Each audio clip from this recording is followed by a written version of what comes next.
வணக்கம். நான் உங்கள் வி.கே. சுந்தர். தமிழ் சினிமாவின் தவிர்க்க முடியாத டெக்னீஷியன், தயாரிப்பாளர், நடிகர் என்று பன்முகத்தன்மை கொண்ட நண்பர் சில்ஸ் குமார். அவர் தான் இன்றைக்கி நம்மளோட இருக்கிறாரு. சில்ஸ் குமார்னா தமிழ் சினிமாவில் தெரியாத நடிகர்களோ டெக்னீஷியனோ யாருமே கிடையாது. அவ்வளோ அனுபவம் வாய்ந்த ஒரு டெக்னீஷியன். இன்றைக்கி அவரோட நம்ம சிறப்பு அழைப்பாளராக வந்திருக்காரு. அவரை சந்திக்கலாம் வாங்க. வணக்கம். வணக்கம் நேயர்களுக்கு வணக்கம். உங்களுக்கு சினிமா ஆர்வம் எப்படி வந்தது? எப்போ கிளம்புனீங்க?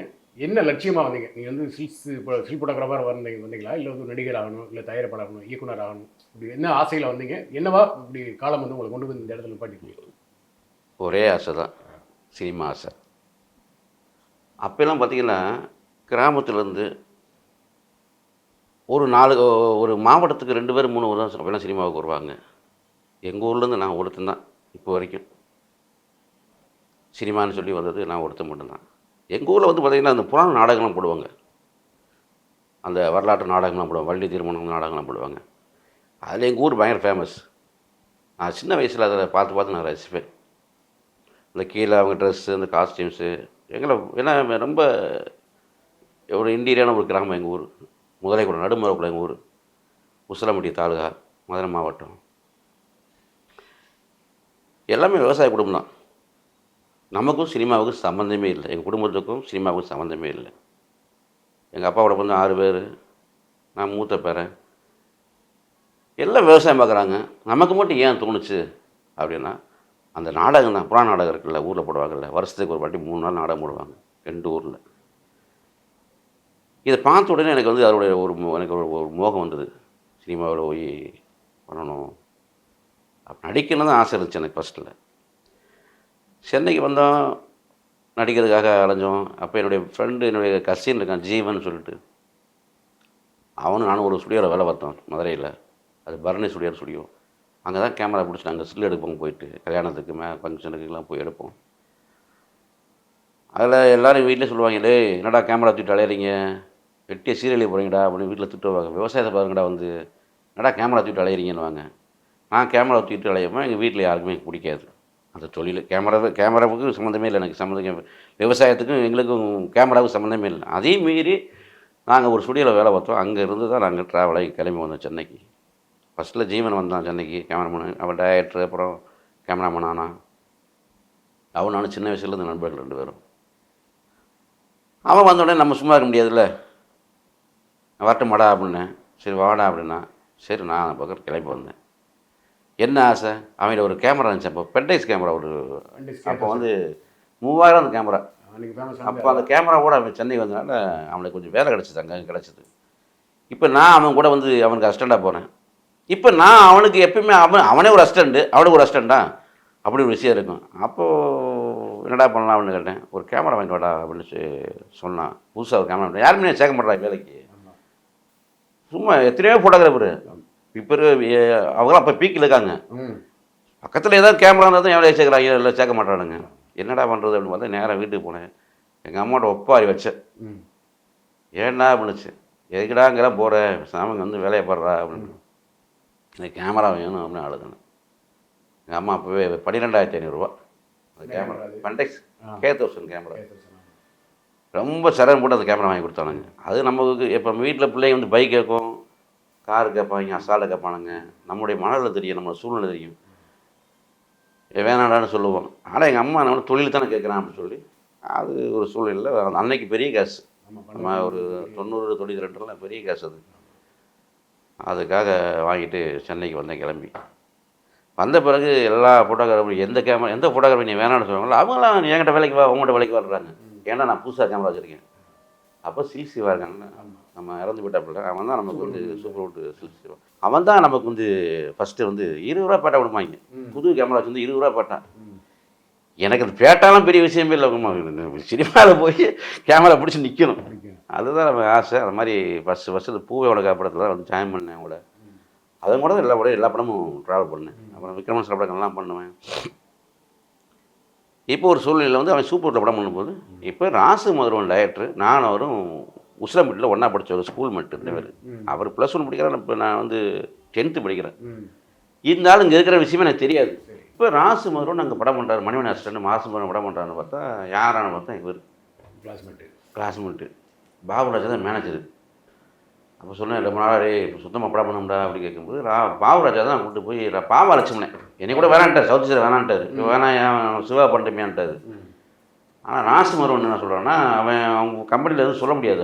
அப்போ ராசுமர் வந்து நாங்கள் ஒன்றா படித்தவங்க ஒரே ஸ்கூலு சொந்தக்காரவன் பண்ணுறேன்னு சொல்லி பாபுராஜா எல்லாரும் சொல்லி லூப் கொடுத்துட்டான். கொடுத்தோடனே அப்புறம் வந்து நம்மளை வந்து ஓகே பண்ணிட்டானுங்க. ஓகே பண்ணோன்னே அந்த படத்தை ஃபஸ்ட்டு 97 பூவனக்காக சாரி பூமகள் ஊர்வலம் அந்த படத்தில் அவர் டைரக்டர்.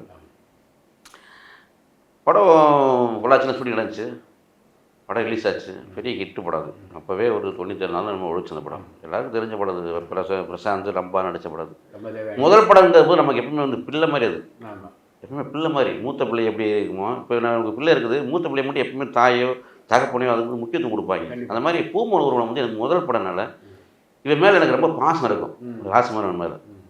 இப்போ என்னென்னா படம் பண்ணி அடுத்து ட்ரை பண்ணுறோம், ஒன்றும் நடக்க மாட்டேங்குது. அப்புறம் நான் போயிட்டேன். அப்புறம் நம்ம அடுத்தடுத்த படம் வந்து நிறைய படங்கள் திருப்பாச்சு, ராமன் ஆஸ்கார் பிலிம்ஸில் ராமனா ரோஜா கூட்டம் மனசெல்லாம் இப்படி நிறைய படங்கள் பண்ண ஆரம்பிச்சிட்டேன். சூப்பர் வீட்லேயும் கண்டிப்பாக படம் பண்ண ஆரம்பிச்சேன்.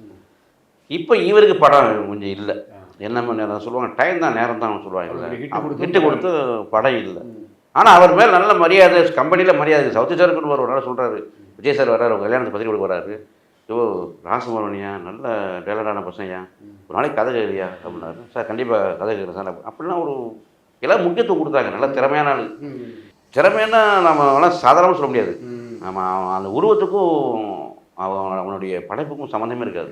அது மாதிரி யாரும் மதிக்க மாட்டாங்க. சின்ன குள்ளமாக இருப்பார்ல, குள்ளமாக இருப்பார். அதனால் வந்து டைரக்டர் மாதிரியே தெரியாது அவர். அது ஒரு பெரிய மைனஸ். ஆனால் திறமைக்கு மரியாதை இல்லை. அப்போ எல்லாம் திறமைக்கு மரியாதை இல்லை, உருவத்துக்கு தான் மரியாதை இருக்கும். அப்போ வந்து ஜெகாலிகர் இருப்பாங்க, இப்போல்லாம் பேசுவாங்க, ஆனால் இவர் பேச தெரியாது. ஆனால் படைப்பாடு இருந்தாலும் ஷூட்டிங் நடக்கும்போது ஓரமாக போய் தம்மடிப்பார். அப்பப்போ எங்கள் பூமலூர் உருவத்தில் ஓரம் போய் ஒளிஞ்சு தம்மடிப்பான் அந்த ஆள். அப்போ வெளியில் எப்பவுமே பார்த்தீங்கன்னா டீஸ் போட்டுட்ருப்பாங்க. டீ சமைக்கிறதுக்கு ஒரு தனியாக ப்ரொடக்ஷனில் டீ போட்டுட்ருப்பாங்க.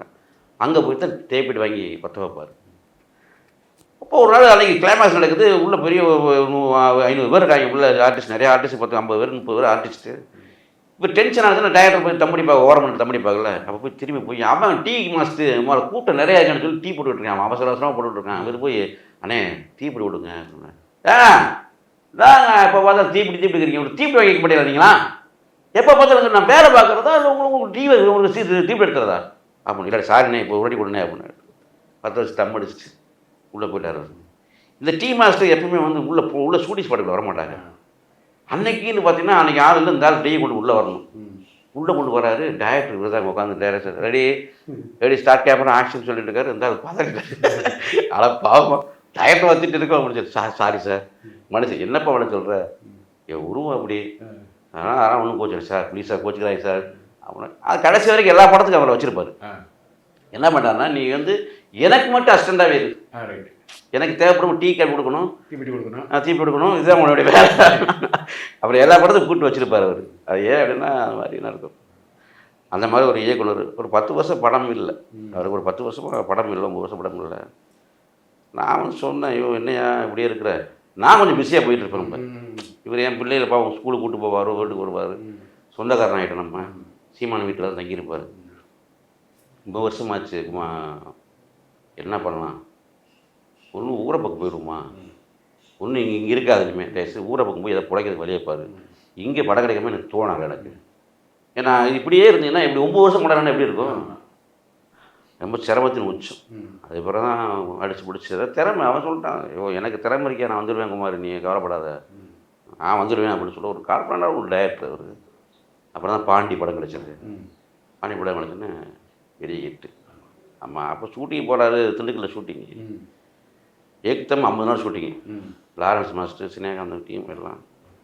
அப்போ சொன்னேன், எதுக்கு ஏக்தமாக போகிற, நம்ம ரொம்ப லேட்டாக படம் பண்ணுறோம், கொஞ்சம் ஒரு 20 நாள் எடு, கட் பண்ணி பார்ப்போம், திருப்பி ஒரு 20 நாள் போவோம், கட் பண்ணி பார்ப்போம், கொஞ்சம் கேப் போட்டு எடு. ஏன் அப்படின்னு, ஏங்குமாரு 9 வருஷம் கேப் போட்டது போதாதா, சும்மா இரு, அதான் ரொம்ப கான்ஃபிடண்டாக இருக்குது அப்படின்னு சொல்லி அடிக்கிற ஒரு கான்ஃபிடண்டாக ஒரு டைரக்டர். அந்த டைரக்டர்